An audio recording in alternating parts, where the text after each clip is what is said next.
There are places in America where the map lies to you. It shows a name, a road, a town, but the truth is something else entirely. Buried in the hills of West Virginia, there is a family whose existence bends the rules of time and society itself.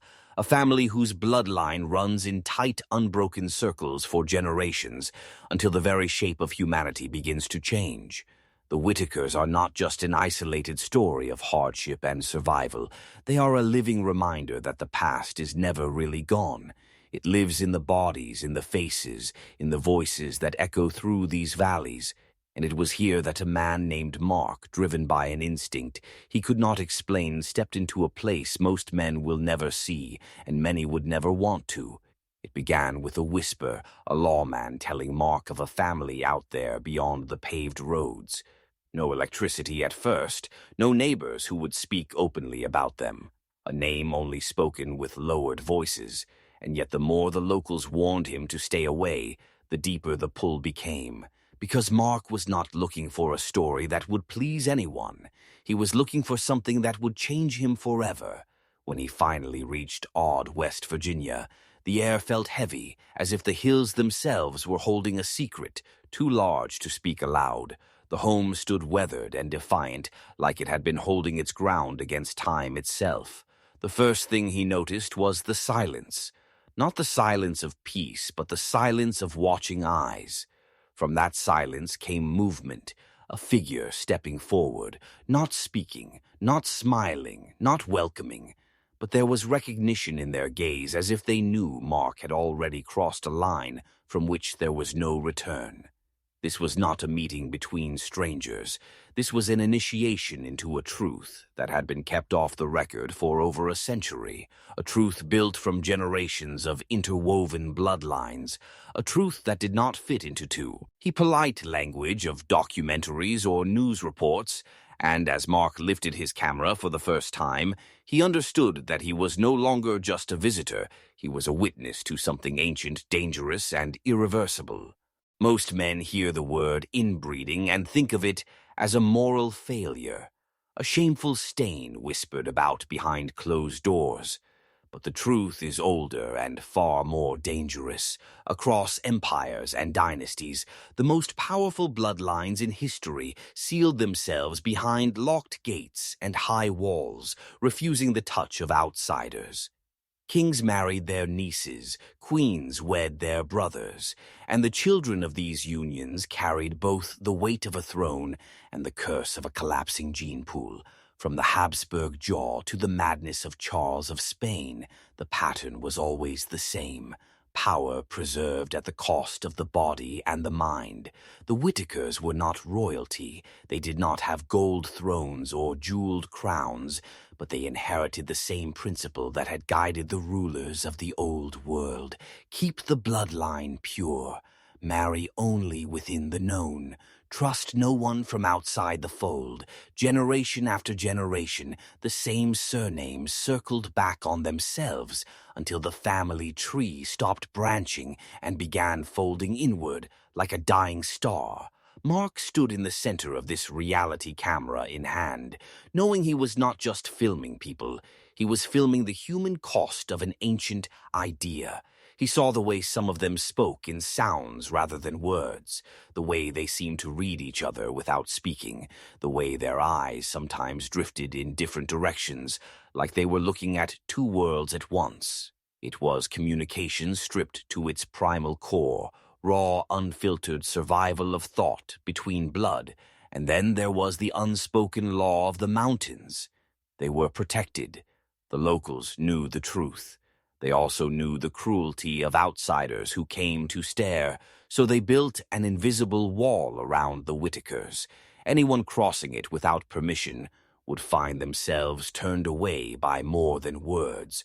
For Mark, every step forward was an act of trespass and trust.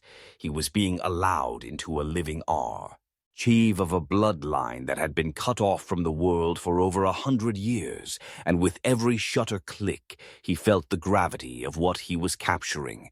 This was not just poverty. This was not just isolation. This was the last chapter of a story that had been written in the same hand for generations. Mark had been told that stories like this survive only because they are invisible. The moment the world sees them, they become targets for ridicule or exploitation. It is not just the family that hides themselves.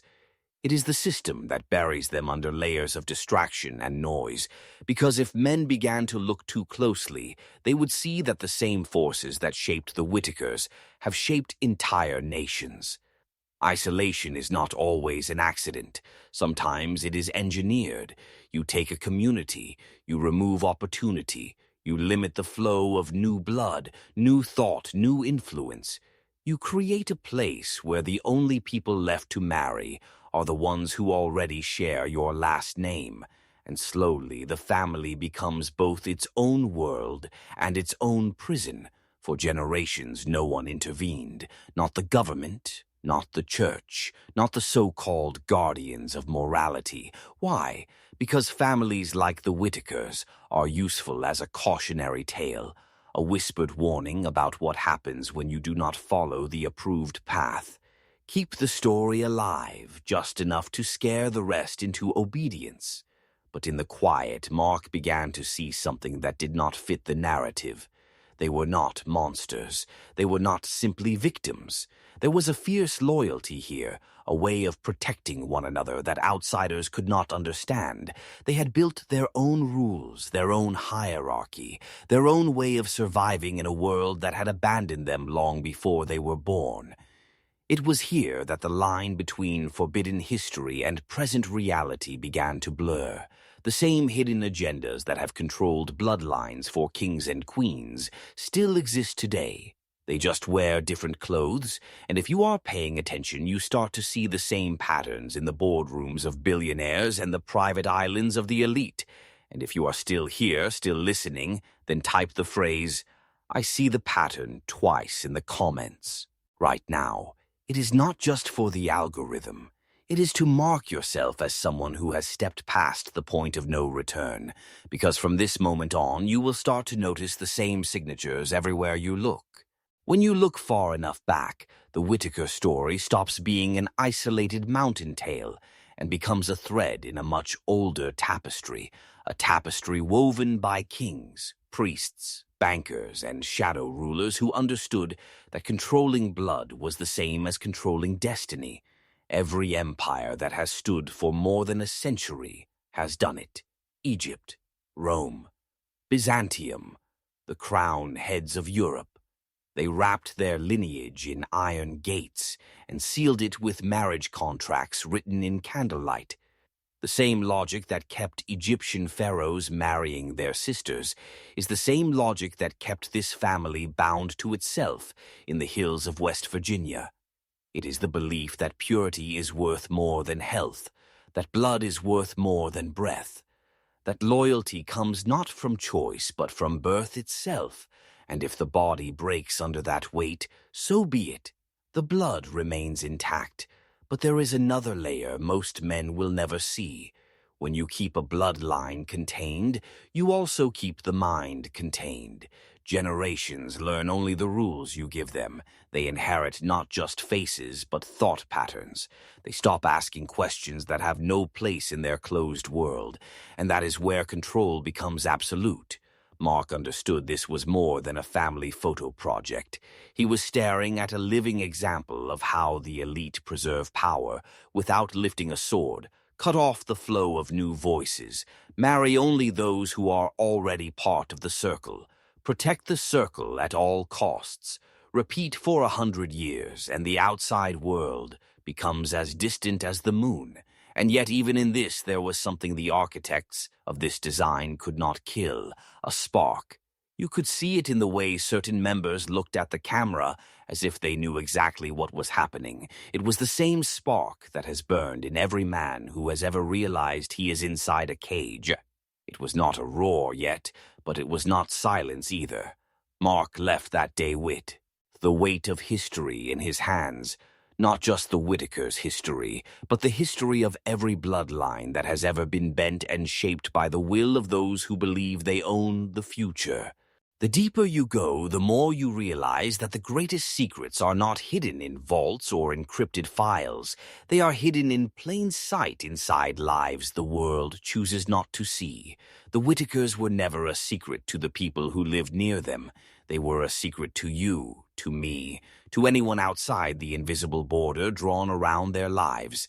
Because if the truth of how they came to be was widely understood, it would lead to questions about who else has been shaped by forces they did not choose. It is easier for those in power to let a family like this exist quietly in their corner. Let them be a curiosity or a ghost story told to strangers passing through. Do not offer help that could change the bloodline. Do not invite them into schools or circles where the pattern could be broken, because once a cycle is broken, it cannot be repaired, and control begins to slip away. Mark saw it in the way the neighbors guarded the family, some out of love, some out of fear of what outsiders might do if they saw too much. It was a defense mechanism born of generations of whispers. Do not let them be mocked. Do not let them be touched. Do not let them be changed. But there was something darker here. When he spoke to locals about the Whitakers, some would glance over their shoulder before answering, as if speaking too freely could draw the wrong kind of attention. They were not afraid of the family. They were afraid of the attention the story could bring, because the Whitakers were not the only ones living under rules they did not write. If you understand this, you understand why bloodlines are the ultimate currency of control. When you can trace every name in a family tree without ever leaving the same handful of surnames, you have a people you can predict, a people who will not revolt because they do not know another way to live. And that is why stories like this are suppressed until a man with a camera, a stubborn will and nothing left to lose forces them into the light. But the light is not always a blessing. Sometimes the light burns away the illusions that kept the cage invisible, and once you see the bars, you can never unsee them. There is a moment in every descent when you stop being an observer and you become part of the story. For Mark, that moment came in the quiet, after the camera stopped recording. He could still hear the barks and grunts echoing in his mind, like a language older than words. He could still see the way eyes would shift, not toward him, but through him, as if measuring whether he could be trusted with something too heavy for most men to carry. It is one thing to read about history in a book. It is another to stand in the middle of it while it breathes and looks back at you. He began to understand that the Whitakers were not just surviving. They were holding on to something most of us have already lost, without even noticing. An unbreakable identity. It might be twisted by time, it might be marked by hardship, but it was theirs, and no one could take it without taking their blood itself. This is where the danger lies.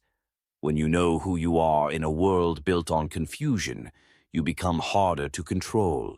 And that is why cycles like this are both protected and contained. They let the flame burn just enough to preserve tradition, but never enough to spread. They keep the cage closed, but they make sure the captive still sings. Mark carried that knowledge out of the mountains, and it changed him. Every face in a crowd looked different after that. He began to wonder how many others were living in cages they could not see. How many families had been shaped by choices made generations before they were born? How much of what we call fate is actually design? If you have followed this far, you already feel it, that uncomfortable itch in the back of your mind, telling you that something in your own life might have been written before you had a say. And once you start thinking like that, it is impossible to stop.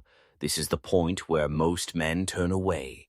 They close the page. They change the subject.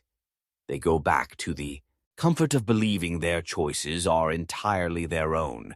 But you are still here, and that means you are ready for the last step, the step where we look at what this story really says about the men who run the world and the blood they are willing to sacrifice to keep it.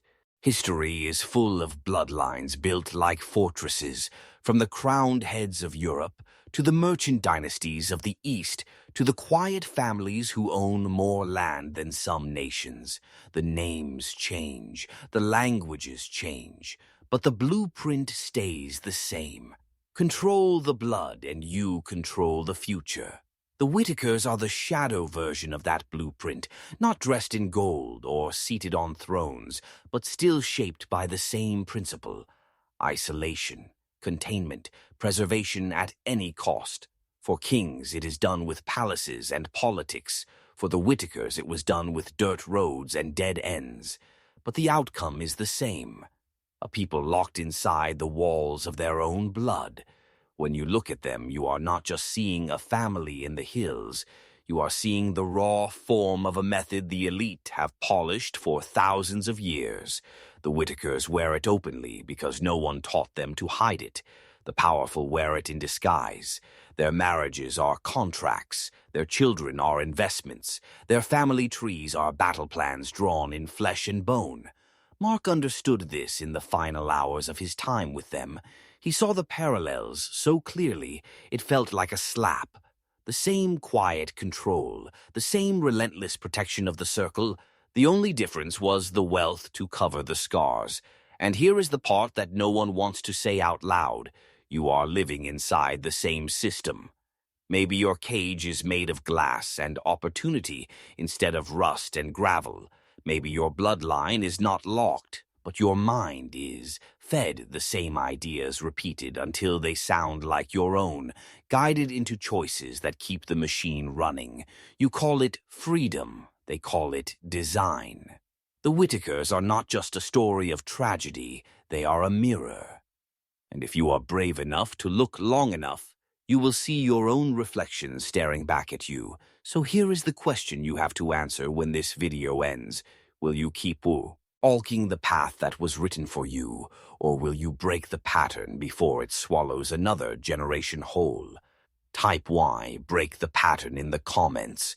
Not for me, not for the algorithm, but as your own declaration that you see the cage and you refuse to live inside it.